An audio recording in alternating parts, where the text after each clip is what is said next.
حضور اکرم مولا کائنات کو خطاب کر کے کہتے یا علی انی راض عمن رضیت عنہ فاطمہ، اے علی جس سے فاطمہ راضی ہو جاتی ہیں اس سے میں راضی ہوں۔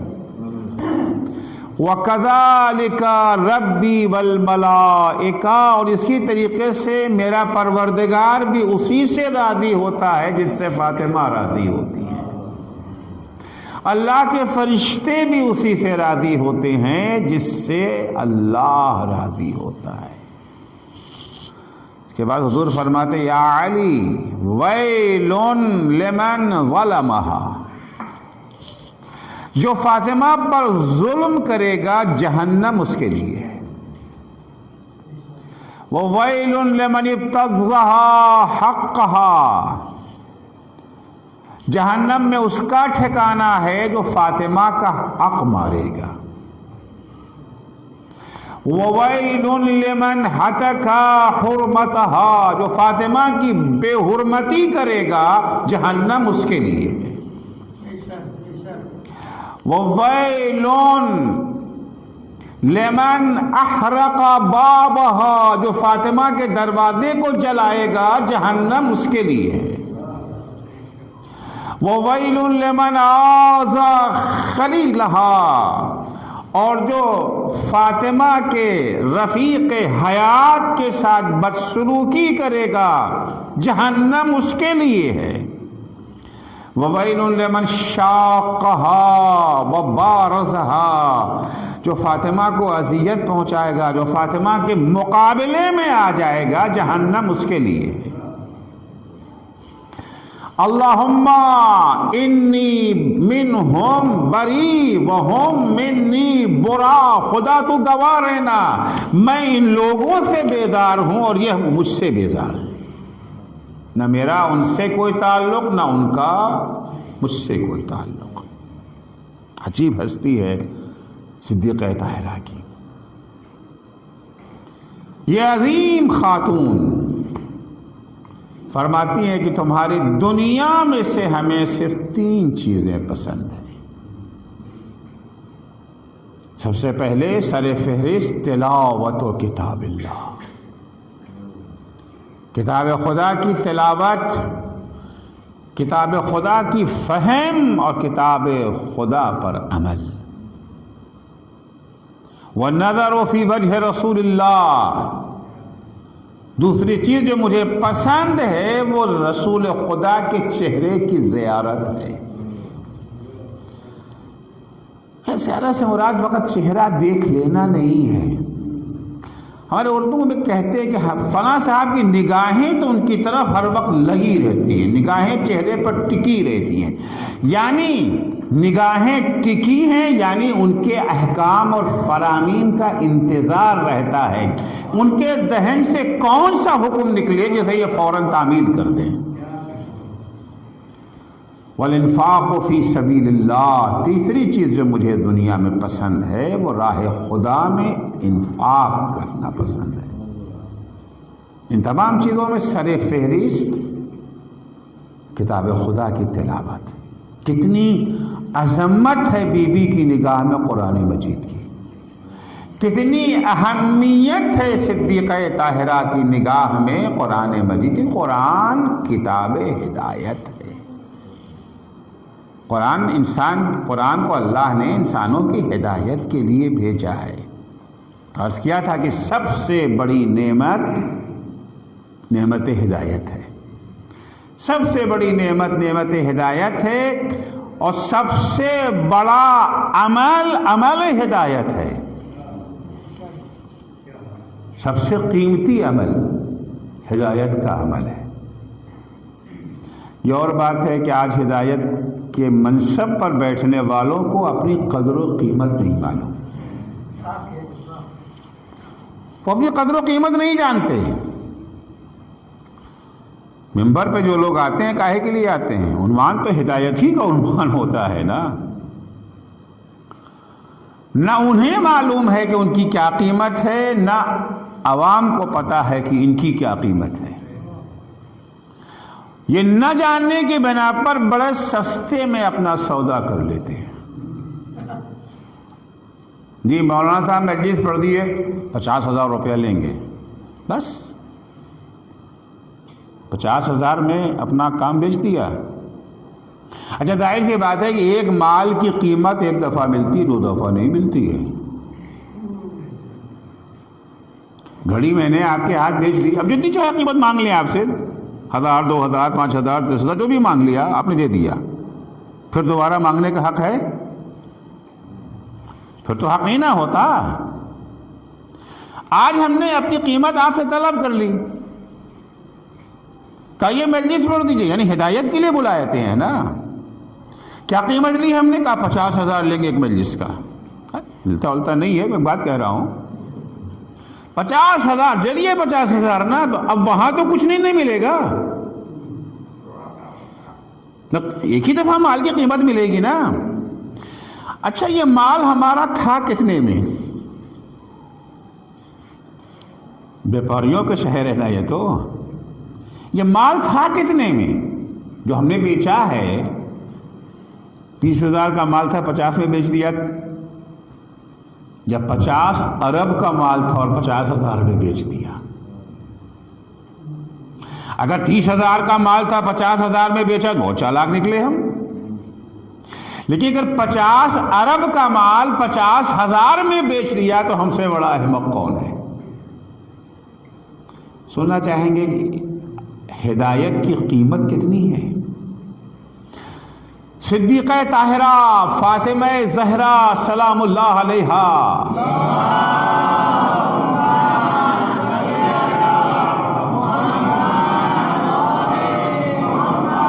بیوی کی خدمت میں خاتون آئیں اور بیوی سے کوئی شرعی مسئلہ پوچھا. مولانا کے پاس آتے ہیں نا، ان سے پوچھتے ہیں نا مسئلہ، مولوی صاحب یہ جو ہے مسئلہ بتا دیجیے، میں سفر میں آیا ہوں، نماز میری پوری ہے کہ تمام، اتنا میں نے کمایا، اتنی سیونگ ہوئی، خمس کتنا دینا ہے ہمیں؟ ہیں ہوتے ہیں نا سوالات. وہ بھی ایک سوال لے کر کے معصومہ کے پاس آئی، اور آنے کے بعد سوال پوچھتی ہے، بیوی نے اس کا جواب دے دیا. گھر سے باہر نکلی، تھوڑی دیر کے بعد پھر چلی آئی. وہ بھی کیا کہا تھا آپ نے؟ میں بھول گئی. کیا کہا تھا آپ نے؟ بھول گئی. پھر سے بتا دیجیے. معصومہ نے پھر سے بتا دیا. گھر سے باہر نکلی، پھر چلی آئی. وہ میں بھول گئی. تھوڑا میرا حافظہ کمزور ہے، الزائمر کی مریضہ ہوں. وہ اصل میں سوال ہماری پڑوسن کا ہے، اس نے پوچھا تھا، جا کر کو جواب دینا ہے نا. میں بھول گئی. معصومہ نے پھر بتا دیا. دیکھیے اگر ہم سے کوئی سوال پوچھے، ایک مرتبہ پوچھے، ہاں ٹھیک ہے آئیے، جواب دے دیا. جب دوبارہ پھر وہی سوال پوچھتا، تھوڑا سا ٹون بدل جاتا ہے نا. بدلتا نہیں بدلتا؟ تھوڑا ٹون بدل جاتا ہے. جواب دیتے میں تھوڑا سا غصہ بھی ہے، کچھ کہا نہیں. اگر تیسری دفعہ پھر کوئی آ جائے، ارے بھائی تم کتنے احمق آدمی ہو، کتنی بیوقوف ہو، بار بار ہی سوال دہرائے جا رہے ہو. اب تھوڑا اور تلخی آ گئی. مگر معصومہ نے نہیں، جیسے پہلی مرتبہ جواب دیا ویسے ہی دوسری مرتبہ، ویسے ہی تیسری مرتبہ. وہ چوتھی دفعہ پھر چلی آئی، اسی طرح سے 10 مرتبہ آئی، اور ہر مرتبہ معصومہ نے اسی خوش دلی سے جواب دیا جس خوش دلی سے پہلی مرتبہ جواب دیا تھا. اسی طرح جواب دیا. اب آخر سے شرم آنے لگی، پوچھنے والے کو شرم آنے لگی، اور کہنے لگی بی آپ کا بڑا احسان کہ آپ نے میرے سوالوں کا جواب دیا. معصومن کا کیا کہا؟ ہمارا احسان تمہارے اوپر کہ ہم نے جواب؟ نہیں، تمہارا احسان ہے کہ تم نے مجھ سے سوال کیا. ہے نا عجیب بات؟ ہے نا عجیب بات؟ اگر کوئی ٹیچر مفت میں کسی بچے کو پڑھائے، ٹیوشن فری میں دے، پیسہ لیے بغیر، کس کا احسان ہے؟ شاگرد کا احسان ٹیچر پہ ہے یا ٹیچر کا احسان شاگرد پہ ہے؟ کیا کہیں گے؟ یہی کہیں گے نا کہ ٹیچر کا احسان، شاگرد مجھے اپنا وقت دیا، ٹائم دیا، بدلے میں کچھ لیا نہیں آپ سے، فری میں پڑھایا. تو ٹیچر کا احسان ہے نا. معصومہ کہتی نہیں، تمہارا احسان ہے کہ تم نے مجھ سے سوال کیا. آپ دیکھیں لاجک کیا ہے اس کے پیچھے. معصومہ نے اس کو واضح کیا. معصومہ نے کہا دیکھو دیکھو دیکھو یہ بوجھ رکھا ہے، 20 کلو کا 50 کلو کا ایک بوجھا ہے، اور کسی سے کہا جائے کہ اس کو چھت پر پہنچا دو، اس کو چھت پہ پہنچا دو،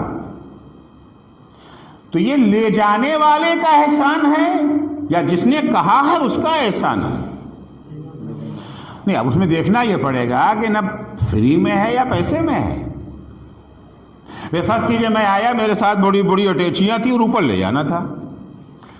ان کو پکڑ لیا، میں نے کہا ادھر ادھر ادھر آئیے، کیا جی یہاں میرا اوپر پہنچا دو. بڑی بھاری ہے کہ آپ مولانا کہہ رہے ہیں، جناب کہہ رہے ہیں، تو پھنس تو گئے ہیں. کسی طریقے سے انہوں نے کراتے اور آتے پہنچا دیا. انہوں نے دیکھا تھا کہ 2-3 اور رکھی ہے اٹیچی، یہ پلٹ کے آئیں گے، پلٹ کے آئیں گے، پتلی کے ریتیں پھوٹ لیں گے، یہاں آئے تو پھنس جائیں گے، پھر یہی ہوگا نا. اچھا یہ آئے اور میں نے ان سے کہا بھائی یہ میری اٹیچی ہے، اس کو اوپر لے جانا ہے، ہر اٹیچی کے بدلے میں 5 کروڑ روپے دیں گے. ایک اٹیچی لے جانے کا 5 کروڑ دیں گے. تو آپ کیا کریں گے؟ جھٹ سے پہنچا کر کے فوراً لوٹ کے آئیں گے. مولانا صاحب اور بھی ہے، اور بھی ہے، کیونکہ ایک اٹیچی کا 5 کروڑ تو زندگی بھر کمائیں گے تو نہیں کما سکتے ہیں. کہ جاب کر لیں اگر پوری زندگی بھی نوکری کرتے رہ جائیں گے تو 5 کروڑ نہیں ملنے والا. ایک اٹیچی کا 5 کروڑ. اب یہاں بتائیے کہ جو اٹیچی لے گیا ہے اس کا احسان ہے یا جس نے اٹیچی دی ہے اس کا احسان ہے؟ کیونکہ ایک اٹیچی کے بدلے میں 100 روپے مل جاتا، 200 مل جاتا، 5 کروڑ دے رہے ہیں تو احسان تو انہی کا مانا جائے گا نا. معصومہ فرماتی سنو، تم نے مجھ سے سوال کیا، میں نے تمہارے سوال کا جواب دیا، اس جواب کے بدلے میں اللہ نے جو ہمیں ثواب دیا ہے اس ثواب کو اگر موتیوں میں کنورٹ کر دیا جائے، پہاڑ موتیوں کا آسمان تک پہنچ جائے گا، موتیاں ختم نہیں ہوں گی. صلوات پڑھیں گے محمد و آل محمد پر.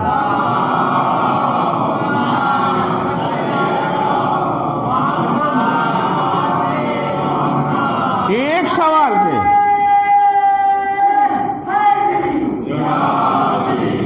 ایک دفعہ سوال کیا اتنا موتی، پھر سوال کیا پھر موتی، پھر سوال، جتنی دفعہ سوال ہوتا گیا اپنا کیا گیا، یہاں تو اسٹاک بڑھتے ہی جا رہا ہے.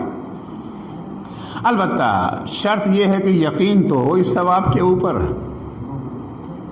اس ثواب کے اوپر یقین تو ہو. اب اگر انسان کو یقین آ جائے اس بات کے اوپر تو کیا اپنی کوئی تقریر بیچے گا 50,000 کے بدلے میں؟ تو ہدایت کا عمل سب سے قیمتی عمل ہے، سب سے زیادہ ثواب اس عمل ہدایت پر ہے. بیوی فرماتی ہیں کہ حبب الی من دنیاکم ثلاث، تمہاری دنیا میں مجھے 3 چیزیں سب سے زیادہ پسند ہیں. سر فہرست تلاوت و کتاب اللہ، کیونکہ یہ ہدایت کا خزانہ ہے. دوسری شان قرآن کی کیا ہے کہ قرآن شفا ہے،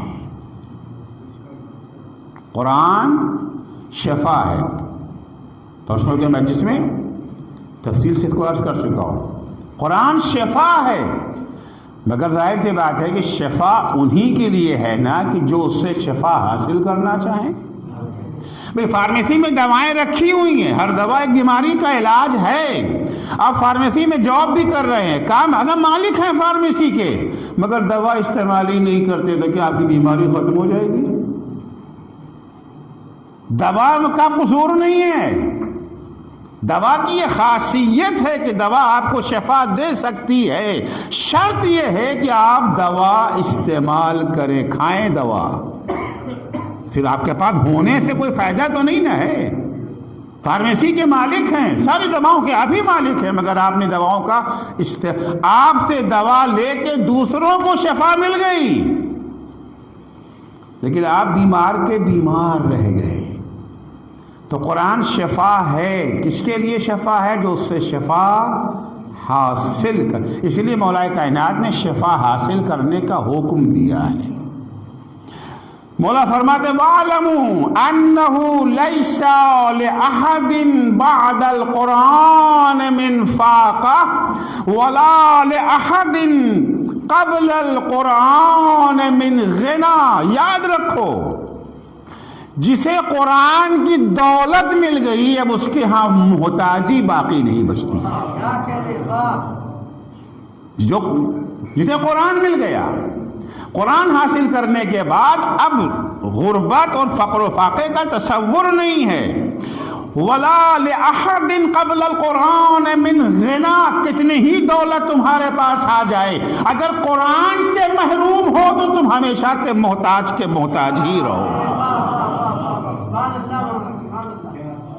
قرآن کے بغیر محتاجی ختم نہ ہوگی، اور قرآن مل جانے کے بعد پھر محتاجی کا تصور نہیں رہتا. مولا فرماتے ہیں فَاسْتَشْفُوهُ مِنْ أَدْوَائِكُمْ. اپنی بیماریوں کا علاج کرانے کے لیے قرآن سے شفا طلب کرو. شفا خود بخود قرآن رہنے سے، گھر میں قرآن لا کر رکھ دیا ہے، اس سے کچھ نہیں ہونے والا ہے. اور بڑا خوبصورت قرآن، بہترین پرنٹ والا قرآن لا کے گھر میں رکھ دیا، کوئی فائدہ نہیں ہے. فَاسْتَشْفُوهُ، اس سے شفا طلب کرو. طلب کیے بغیر یہ تمہیں شفا دے گی نہیں. فَاسْتَشْفُوهُ مِنْ أَدْوَائِكُمْ وَاسْتَعِينُوا بِهِ لِآلَائِكُمْ. دیکھو، قرآن سے شفا حاصل کرو اپنی بیماریوں کے لیے، اور قرآن سے مدد حاصل کرو اپنی مشکلوں کو حل کرنے کے لیے. قرآن کوئی معمولی چیز نہیں جسے ہم نے اتنا حقیر بنا رکھا ہے، نہ کر کے قرآن کو سجا دیا. مولا فرماتے فَإِنَّ فِيهِ شِفَاءٌ لِأَكْبَرِ الدَّاءِ. قرآن میں شفا ہے سب سے بڑی بیماری کے لیے. بیماری کیا ہے؟ هُوَ الْكُفْرُ وَالنِّفَاقُ وَالْغَيُّ وَالضَّلَالُ. بیماری کا نام کفر ہے، بیماری کا نام نفاق ہے، بیماری کا نام غی ہے، بیماری کا نام ضلال ہے. اگر ضلال کی بیماری سے بچنا چاہتے ہو، غی کی بیماری سے بچنا چاہتے ہو، نفاق کی بیماری سے بچنا چاہتے ہو، کفر کی بیماری سے بچنا چاہتے ہو، علاج قرآن ہے. سب سے بڑی بیماری کا نام کفر و نفاق ہے. آج دنیا کی ساری مصیبت اسی کفر و نفاقی کی وجہ سے تو ہے. یہ ساری جنگیں، یہ ساری خونریزیاں، یہ سارا فتنہ و فساد، یہ جو ہے نفاقی کی تو دین ہے نا. جہاں ان کا اپنا انٹرسٹ ہوتا ہے، جہاں ان کا فائدہ ہوتا ہے، وہاں انسانی حقوق انہیں یاد آنے لگتے ہیں. انسانی حقوق کے بہانے ان ملکوں کے اوپر چڑھائی کر دی جاتی ہے، لیکن جہاں ان کا اپنا مفاد نہیں ہے، چاہے کتنی ہی شدت کے ساتھ انسانی حقوق پامال کیے جائیں، ان کے کان پہ جوں بھی نہیں لگتی. کفر کا علاج غی اور ضلال دو لفظ استعمال ہوئے، دونوں کا معنی گمراہی ہے، مگر غی اور ضلال میں فرق یہ ہے کہ غی اس گناہ کو کہتے ہیں جو جان بوجھ کے کیا جائے، اور ضلال وہ گناہ ہے جو لا علمی میں ہو جاتا ہے. قرآن مجید شفا ہے غی کی بیماری کے لیے بھی، ضلال کی بیماری کے لیے بھی. اگر انسان قرآن سے مانوس ہو جائے، انسان اگر قرآن کی تعلیمات کو سمجھ کے اس پر عمل کرے، نہ وہ شعوری طور پر گناہ کرے گا، نہ لاشعوری طور پر گناہ کرے گا. شعوری اور لاشعوری دونوں گناہوں سے انسان محفوظ رہ جائے گا.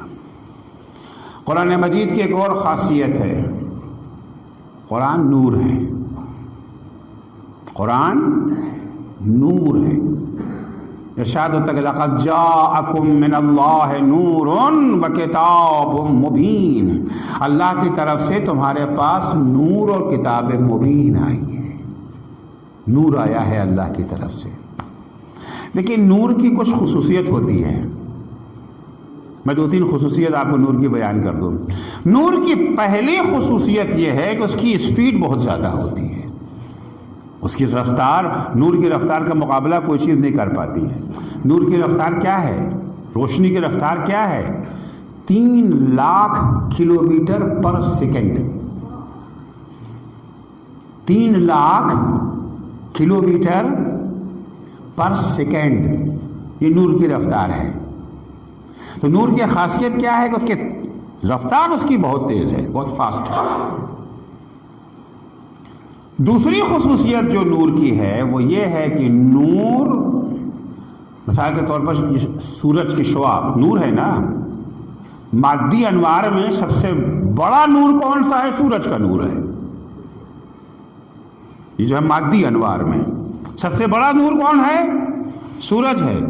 سورج کے اندر مختلف کرنیں ہوتی ہیں، مختلف شعاعیں، 7 شعاعیں ہوتی ہیں نا،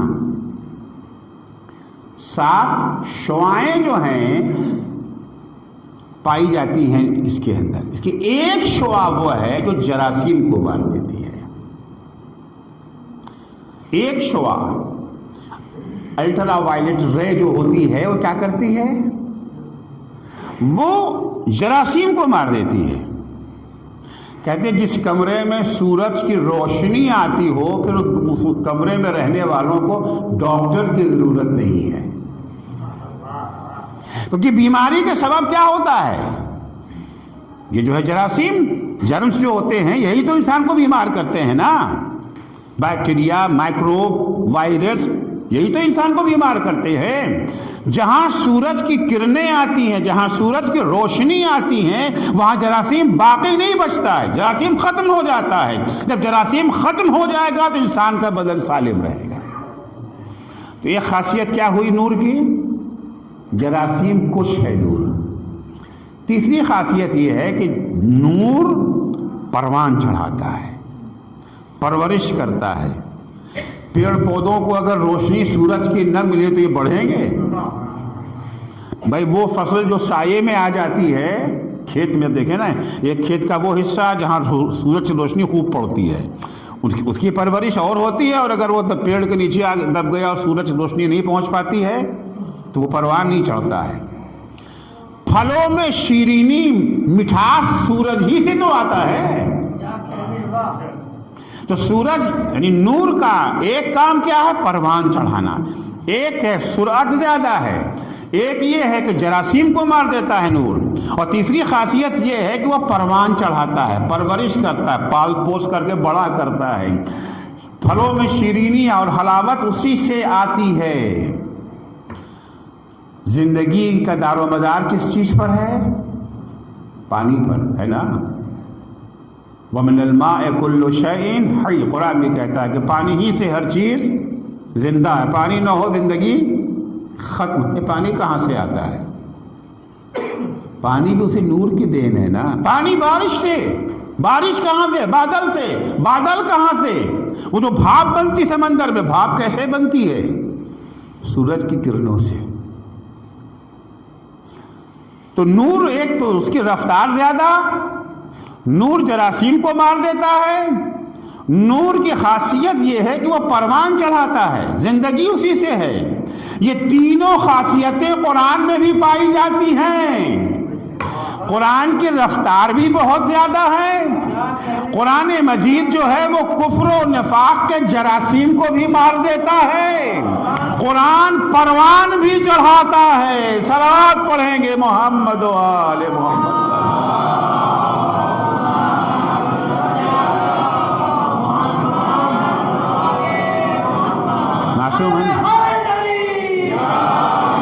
معصومہ نے یوں ہی نہیں کہا حبب الی من دنیاکم ثلاث، تلاوت کتاب اللہ۔ یہ کوئی معمولی کتاب تھوڑی ہے، معمولی کتاب نہیں ہے، یہ ہدایت ہے، یہ شفا ہے، یہ نور ہے۔ قرآن نے اپنا جو تعارف کرا ایک اور خصوصیت ہے، قرآن فرقان ہے،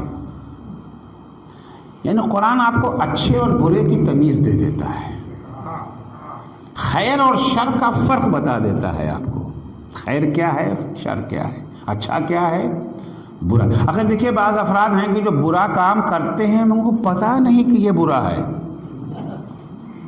وہاں ہے نا، پتہ چل جائے کہ برا ہے تو کبھی نہیں کریں گے، لا علمی میں نہ جانتے نہیں ہیں، نہیں جانتے ہیں، یہ مولانا بھی ہیں، یہ مولانا بھی ہے، یہ مولانا بھی، ان کے سر پہ بھی پکڑی ہے، وہ بھی آبا قبا پہنے ہوئے ہیں، ایک ادھر لے جا رہا ہے، ایک ادھر لے جا رہا ہے، بیچارے ان کو پتہ نہیں کہ ادھر جانا ہے کہ ادھر جانا ہے، اب وہ اس طرف چلے گئے جدھر نہیں جانا چاہیے تھا۔ کیوں چلے گئے؟ لا علمی میں، نہیں جانتے تھے، واقف نہیں تھے کہ حق کون ہے باطل کون ہے۔ تو انہوں نے دیکھا کہ ہاں بڑا فیصلہ کیا، دیکھا امامہ کس کا زیادہ بڑا ہے، ان کا چھوٹا ہے، ان کا بڑا ہے، بڑے والے امامے کو مان لیتے ہیں۔ تو کبھی کبھی انسان گمراہی کے راستے پر کیوں جاتا ہے اسے پتہ نہیں ہے، جج نہیں کر پاتا، فیصلہ نہیں کر پاتا کہ حق کون ہے باطل کون ہے۔ کربلا میں بہت سارے عمر سعد کی فوج میں وہ تھے جنہیں معلوم ہی نہیں تھا کہ حسین حق پر ہے، یزید باطل پر ہے، انہیں تو یہ سمجھایا گیا تھا کہ والعیاذ باللہ حسین باطل پر ہیں، حسین سے جنگ کرو، مارے جاؤ گے تو سیدھے جنت میں جاؤ گے۔ جیسے وہ داعشیوں کے ہوتے ہیں نا، ان کو بھی فلاں جگہ جا کے بم پھوڑ دو، سیدھے جنت میں، سیدھے رسول خدا کے پاس لنچ یا ڈنر آج تمہارا رسول خدا کے ساتھ ہے۔ تو بڑی مشکل ہے کہ حق اور باطل میں تمیز دینا، خصوصاً اس ماحول میں، اس زمانے میں جہاں مکس ہو گیا ہو حق و باطل۔ ایک دفعہ ہے کہ حق اور باطل معلوم ہے، یہ حق ہے یہ باطل ہے، دن رات معلوم ہے، یہ رات ہے یہ دن ہے، وہاں پر فیصلہ کرنا آسان ہو جاتا ہے۔ لیکن صاحب وہ گہرا بادل ہے، پتہ ہی نہیں چلتا ہے کہ رات ہے کہ دن ہے، روزہ افطار کرنا ہے، کرے کہ نہ کرے، معاملہ وہاں کے اوپر مشکل ہو جاتا۔ قرآن کی خاصیت یہ ہے کہ قرآن آپ کو حق اور باطل میں تمیز کا سلیقہ سکھا دیتا ہے۔ مولا کائنات امیر المومنین حضرت علی بن ابی طالب علیہ السلام فرماتے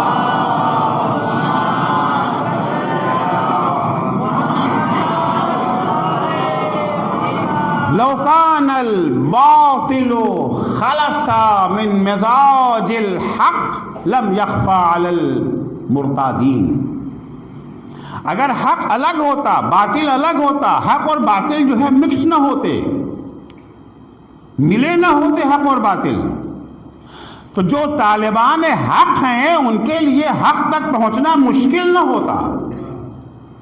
یہ حق ہے، ہمیں کیا چاہیے؟ حق چاہیے، ہم طالب حق ہیں تو سیدھے جا کے حق کو لے لیتے۔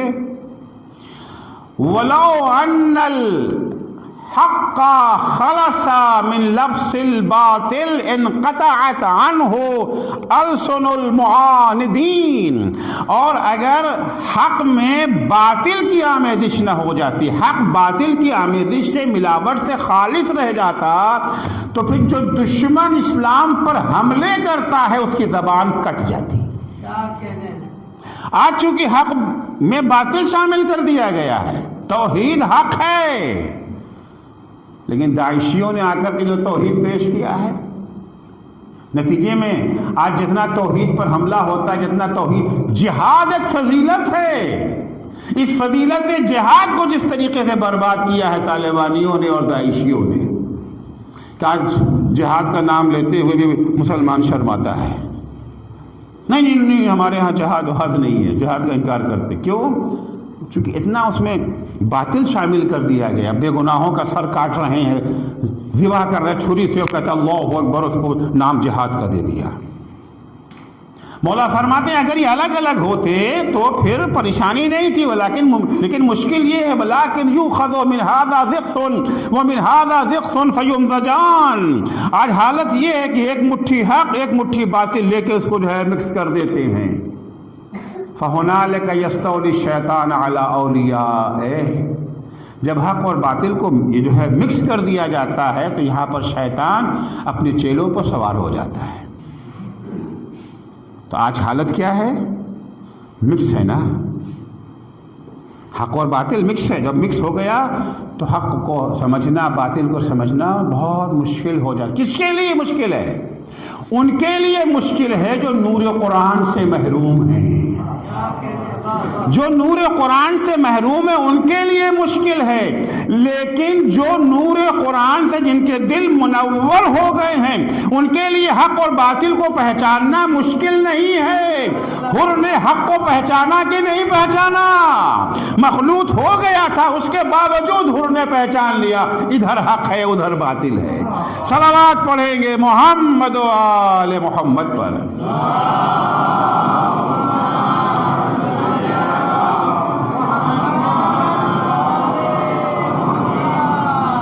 تبارک الذی نزل الفرقان علی عبدہ لیکون للعالمین نذیرا. بابرکت ہے وہ ہستی جس نے قرآن کو فرقان بنا کر کے نازل کیا. حق اور باطل میں تمیز دینے والی کتاب، اچھے اور برے کی تشخیص کرنے والی کتاب اللہ نے بھیجی ہے تاکہ تمام عالمین کے لیے نذیر بن جائے، یعنی تمام عالمین کو ہوشیار کرنے والی، وارننگ دینے والی کتاب بن جائے.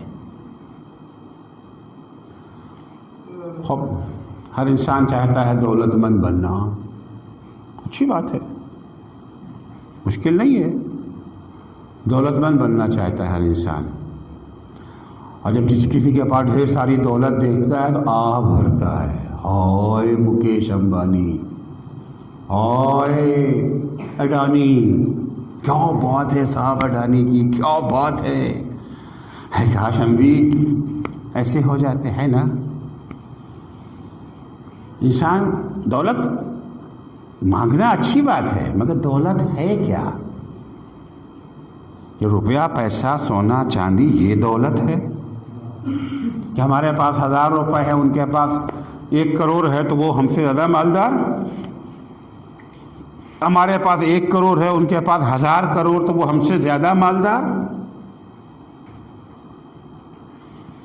پیغمبر فرماتے ہیں نہیں، سب سے بڑی دولت کا نام قرآن ہے. حضور فرماتے ہیں لا ينبغي لحامل القرآن ان يرى احدا من اهل الارض اغنى من ولو ملك الدنيا برحبها. ایک وہ انسان جو حامل قرآن ہے. دیکھیں 3 لفظیں ہیں، ایک ہے قاری قرآن، ایک ہے حافظ قرآن، اور ایک ہے حامل قرآن. قاری قرآن کسے کہتے ہیں؟ جو قرآن کی قراءت کرتے ہیں، تلاوت کرتے ہیں، بس وہ قرآن پڑھتے ہی ہیں اور کچھ نہیں. اچھا آج کل مقابلہ بھی اسی کا ہوتا ہے نا، پڑھنے کا تو مقابلہ، انعام بھی اسی کا ملتا ہے. ہاں انعام قرآن پڑھنے کا نہیں ملتا، کس کی سانس کتنی لمبی ہے اس کا مقابلہ ہوتا ہے نا. اے کاش فہم قرآن کا مقابلہ ہوتا، اے کاش قرآن پر عمل کرنے کا مقابلہ ہوتا. انعام اس کو دیتے جس نے سب سے زیادہ قرآن پر عمل کیا، انعام اس کو دیتے جس نے سب سے زیادہ قرآن کو سمجھا. لیکن یہ سمجھنے کا مقابلہ ہے، اور جب سمجھیں گے نہیں تو عمل کیا خاک کریں گے. سارا مقابلہ کس چیز کا ہے؟ پڑھنے کا ہے. اور قرآن ایسے لوگوں پہ لعنت بھیجتا ہے. رب تعالی القرآن والقرآن یلعن. کتنے ہی ایسے ہیں قرآن کی قراءت کرنے والے جن پر قرآن لعنت بھیجتا ہے. تو ایک قاری قرآن اسے کہتے ہیں جو فقط تلاوت کرتا ہے. ایک ہے حافظ قرآن جو قرآن کو رٹ لیتا ہے، اور ایک ہے حامل قرآن. حامل قرآن اسے کہ جو قرآن پڑھتا بھی ہے، سمجھتا بھی ہے، عمل بھی کرتا ہے، اسے کہتے ہیں حامل قرآن. پیغمبر فرماتے ہیں کہ لا ينبغي لحامل القرآن ان يرى احدا جو انسان حامل قرآن ہے اس کے لیے سزاوار نہیں ہے کہ احدا من اہل الارض اغنى من، کہ زمین پہ بسنے والے کسی بھی انسان کو اپنے سے زیادہ مالدار سمجھے. جو حامل قرآن ہے وہ سب سے بڑا مالدار ہے، سب سے زیادہ دولت اسی کے پاس ہے۔ اب اس سے بڑا کوئی مالدار نہیں، چاہے اس کے پاس دنیا کی ساری دولت کیوں نہ ہو۔ اگر آپ قرآن پڑھتے ہیں، اگر آپ قرآن سمجھتے ہیں، اگر آپ قرآن پہ عمل کرتے ہیں تو آپ مکیش امبانی سے زیادہ بڑے مالدار ہیں۔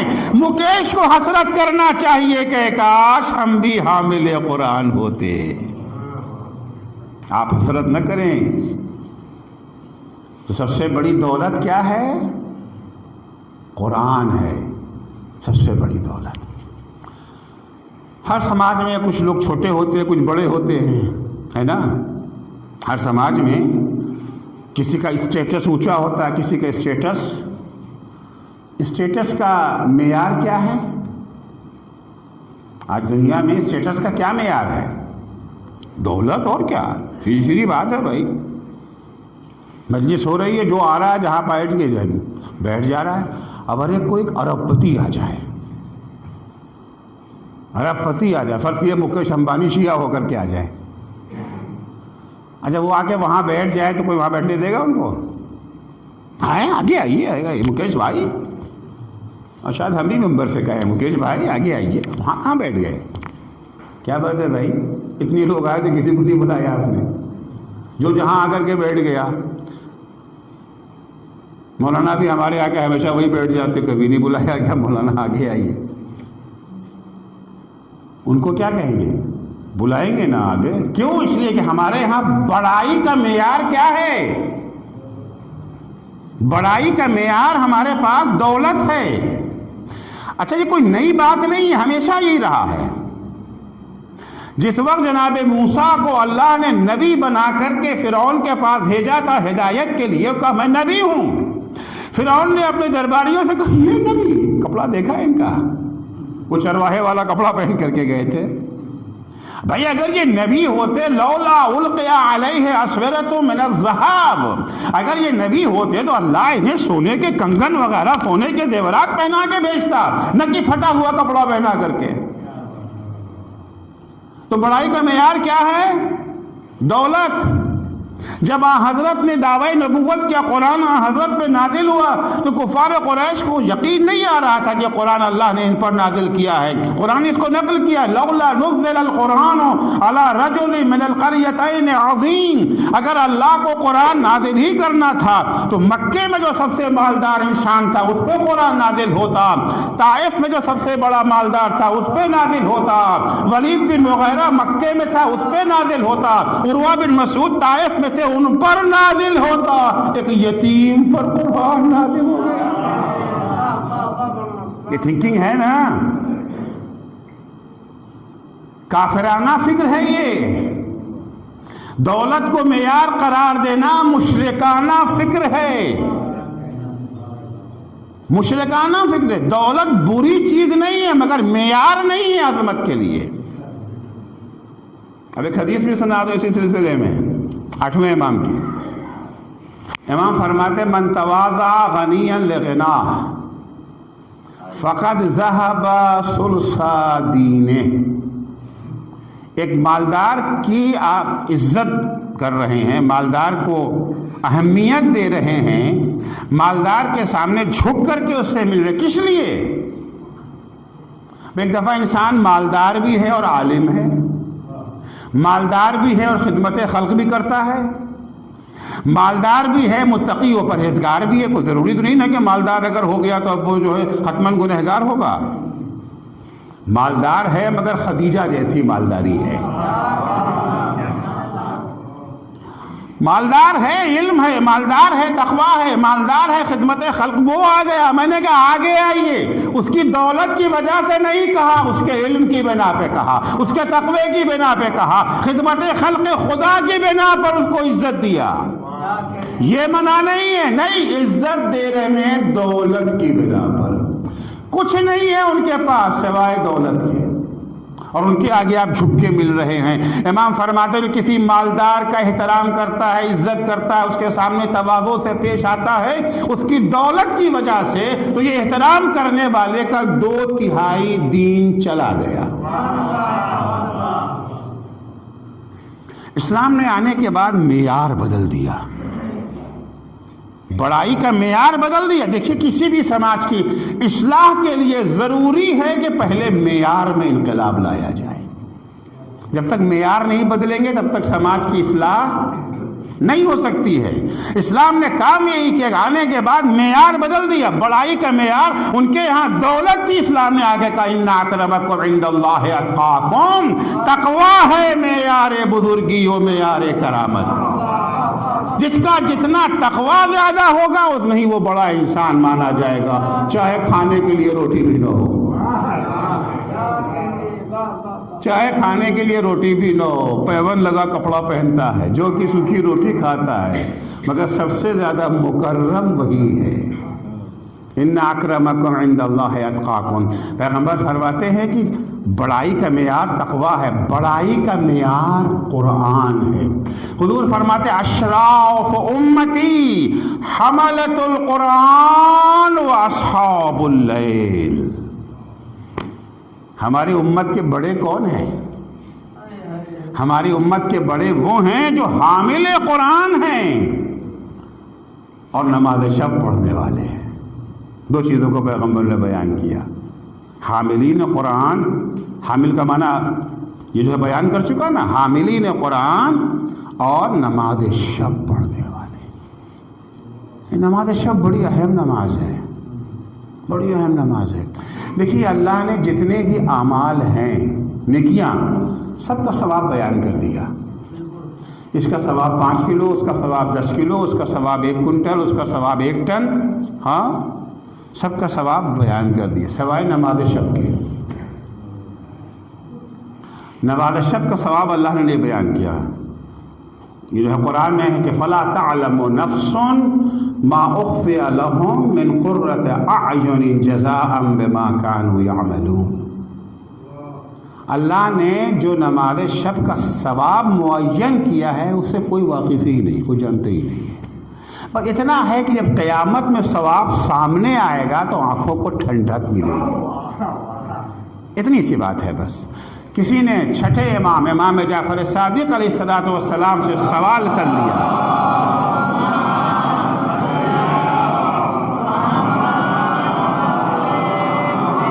کہ مولا یہ بتائیے کہ اللہ نے نماز شب کا ثواب چھپا کیوں لیا، بیان کیوں نہیں کیا؟ کہ اس لیے بیان نہیں کیا کہ ثواب اتنا زیادہ ہے کہ انسان کی عقل اسے برداشت نہیں کر سکتی۔ اب ظاہر سی بات ہے کوئی فزکس کا کوئی پیچیدہ فارمولہ آپ بچے کے سامنے بیٹھ کے بیان کریں گے؟ نہیں، فارمولہ بیان کیا جا سکتا ہے، آپ کو بیان کرنا آتا بھی ہے، مگر بچہ سمجھ نہیں پائے گا۔ اگر آپ اسے بیان کرنے لگے تو سننے والا کہے گا مولانا کیا ہو گیا، دیکھو عقل کہاں گئی مولانا کہ بچے سے بیٹھے وہ کر رہے ہیں، ان کو بھی دیکھو، بھینس کے آگے بین بجائے بھینس کھڑی پھگرائے والی بات ہو جائے گی نا۔ تو عظمت کا معیار کیا ہے؟ قرآن۔ اس لیے بیوی فرماتی ہیں حبب الی من دنیاکم ثلاث، قرآن کی عظمت کو پہچانی، کتنی عظیم نعمت ہمارے گھر میں رکھی ہوئی ہے اور کفران نعمت ہو رہا ہے۔ حبب الی من دنیاکم ثلاث، وہ زہرا جسے دنیا کے مال و زر سے کوئی رغبت نہ تھی، وہ فاطمہ سے دنیا کی کرسی کی بھوک نہ تھی، وہ فاطمہ جس نے نہ کسی کی دولت پر ہاتھ ڈالا، نہ کسی کی کرسی کو چھیننے کی کوشش کی، پھر اس فاطمہ کو اتنا کیوں ستایا گیا؟ اس فاطمہ کو اتنا کیوں ستایا گیا؟ ایک دن پیغمبر اکرم بیوی کے گھر آئے، دروازے پر یہ جو ہے دق الباب کیا، دروازہ کھٹکھٹایا۔ اب دیکھ کھٹکھٹانا یہ نہیں ہوتا تھا، ہم لوگ کیا کرتے ہیں زنجیر وغیرہ ہلا، نہیں، پیغمبر کا کھٹکھٹانا معلوم ہے کیا تھا؟ السلام علیکم یا اہل بیت النبوہ، السلام علیکم یا اہل بیت النبوہ کی آواز جیسے ہی آئی معصومہ نے اجازت دی۔ پیغمبر اندر تشریف لائے، آنے کے بعد پوچھتے فاطمہ آج دوپہر میں کیا پک رہا ہے؟ بیوی نے کہا بابا آج حلوہ بنا رہی ہوں۔ پیغمبر نے کہا فاطمہ میں دوپہر کا کھانا آج تمہارے یہاں کھاؤں گا۔ حضور آ گئے، بیوی فرماتی ہیں کہ بابا آئے مگر آج انداز کچھ بدلا ہوا تھا۔ آنے کے بعد کبھی حسن کو دیکھ رہے ہیں، کبھی حسین کو دیکھ رہے ہیں، کبھی فاطمہ کو دیکھ رہے ہیں، چہرہ رنجیدہ ہے، غمزدہ ہے۔ کچھ دیر تک پیغمبر خاموش چپ چاپ ایسے ہی بیٹھے رہے۔ اس کے بعد کھڑے ہو کر کے حضور نے 2 رکعت نماز پڑھی۔ نماز پڑھنے کے بعد حضور زہر و قطار رونے لگے۔ بی بی کہتی کہ عظمت پیغمبر کی بنا پر ہمیں پوچھنے کی ہمت نہیں پڑی کہ بابا رو کیوں رہے ہیں۔ پیغمبر کو روتا ہوا دیکھ کر کے امام حسین جا کر کے داہنے شانے کے پاس پیغمبر کے کھڑے ہو گئے اور حسین بھی رونے لگے۔ عزیزوں پیغمبر کو ہر چیز برداشت تھی، حسین کا رونا برداشت نہیں تھا۔ جیسے ہی پیغمبر نے حسین کو روتا ہوا دیکھا کلیجے سے لگا دیا، بیٹا رو کیوں رہے ہو؟ کہا نانا آپ کیوں رو رہے ہیں؟ آپ کو روتا دیکھ کر کے مجھے بھی رونا آ گیا۔ پیغمبر فرماتے بیٹا میرے رونے کا سبب ہے کہ میں دیکھ رہا ہوں کہ میرے بعد جو تم لوگوں پر مصیبت آنے والی ہے، بیٹا وہ منظر مجھے دکھائی دے رہا ہے۔ ابھی کچھ ہی دن کے بعد اسی دروازے کے پاس سے تمہاری ماں کی فریاد کی آواز سنائی دے رہی ہے۔ اے بیٹا میری نگاہیں دیکھ رہی ہیں، تمہارے بابا کے سر پہ تلوار ماری جائے گی، تمہارے بھیا حسن کے جنازے پر تیروں کی بارش ہوگی۔ وَلَا يَوْمَكَ يَوْمِكَ يَا أَبَا عَبْدِ اللَّهِ، بیٹا حسین یہ ساری مصیبتیں ایک طرف، لیکن جو مصیبتوں کا پہاڑ تجھ پہ ٹوٹنے والا ہے۔ اجرکم اللہ۔ عزیزوں میں سلواسہ آیا، فرض کیجئے کہ یہاں پر میرے ساتھ میری فیملی بھی ہوتے، میرے بچے بھی میرے ساتھ ہوتے، اور یہاں آنے کے بعد میں بیمار پڑ جاتا، زبردست بیمار، مگر اس بات احساس ہے کہ دنیا سے میں جا رہا ہوں، مگر یہ میرے ساتھ میرے بچے بھی ہیں، مگر اطمینان یہ ہے کہ ماشاءاللہ اتنے سارے مومنین ہیں، یہ مومنین میرے بچوں کو جو ہے سلامت صحت و سلامت کے ساتھ ہمارے وطن تک پہنچا دیں گے، بچوں کو کوئی تکلیف نہ ہوگی، لہذا ہمارے دل کو ایک ڈھارس ہو جائے گی، ایک اطمینان ہوگا کہ ماشاءاللہ اتنا بڑا مجمع مومنین کا ہے۔ عزیزوں پیغمبر دنیا سے جا رہے ہیں، لاکھوں مسلمانوں کو چھوڑے جا رہے ہیں، مگر اس کے باوجود بھی پیغمبر بے چین ہے کہ میرے بعد میری اولاد کے ساتھ کیا ہوگا۔ ارے بار بار پیغمبر امت کو خطاب کر رہے ہیں، پیغمبر کہتے سنو سنو ان فاطمہ بابھا بابی، فاطمہ کا دروازہ میرا دروازہ ہے۔ کیوں پیغمبر کہہ رہے کہ فاطمہ کا دروازہ میرا دروازہ ہے؟ کیونکہ پیغمبر کی نگاہیں وہ منظر دیکھ رہی ہیں، پیغمبر کی نگاہیں وہ منظر دیکھ رہی ہیں۔ اجرکم اللہ۔ فاطمہ کے دروازے پہ آگ لگا دی گئی، بی بی کو در و دیوار کے درمیان پیس دیا گیا، اس زخم کو بی بی برداشت نہ کر سکی، 75 دن یا 95 دن حد اکثر ہے کہ بی بی کی رحلت کا وقت قریب آ گیا۔ امیر المومنین سے کہتی ہے یا علی میرے پاس بیٹھ جاؤ، قد حانا وقت الفراق والوداع، اے علی رخصت کا وقت آ گیا ہے، کچھ میری وصیتیں سن لو۔ بی بی مولا سے وصیت کرتی اے علی غسلنی وکفنی وحنتنی ودفنی علی وصل علی باللیل، اے علی رات میں غسل دینا، رات میں کفن پہنانا، رات ہی میں مجھے دفن کرنا۔ دفن کرنے کے بعد تو سمجھ میں آتی ہے کہ دوسروں کو خبر نہ ہونے پائے، لیکن رات میں غسل دینا، اور علی دیکھو غسل دیتے وقت میرا کرتا نہ اتارنا، غسل دیتے وقت میرا کرتا نہ اتارنا۔ یہ کرتا نہ اتارنے کی کیا وجہ تھی؟ یہ وجہ ہمیں اس وقت سمجھ میں آئی جب زندان شام میں سید سجاد بہن سکینہ کو غسل دینے کے لیے سید سجاد نے جب بہن کا کرتا اتارا تڑپ گئے سید سجاد، ارے پوچھ لہو لحاظ سکینہ، مولا سے وصیت ہے علی تم مجھے غسل دینا، رات میں دینا، تاکہ علی کو فاطمہ کی مشکلوں کا مصیبتوں کا پتہ نہ چل سکے۔ فاطمہ کی وصیت کے مطابق اب علی فاطمہ کو غسل دینا، غسل کہاں دیا جائے گا؟ گھر میں دینا ہے، چھوٹا سا گھر ہے، اسی گھر میں چھوٹے چھوٹے بچے بھی ہیں، کوئی 7 برس کا، کوئی 8 برس کا، کوئی 4 برس کا، یہی عمر ہے نا زینب و کلثوم و حسن و حسین کی۔ عزیزو، ماں تو وہ چیز ہے کہ اگر جوان بیٹے کے سامنے بھی ماں کو غسل دیا جائے تو بیٹا تڑپ جاتا ہے، 6 کی چھوٹے چھوٹے بچوں کے سامنے جب غسل دیا جائے گا بچے تڑپ جائیں گے۔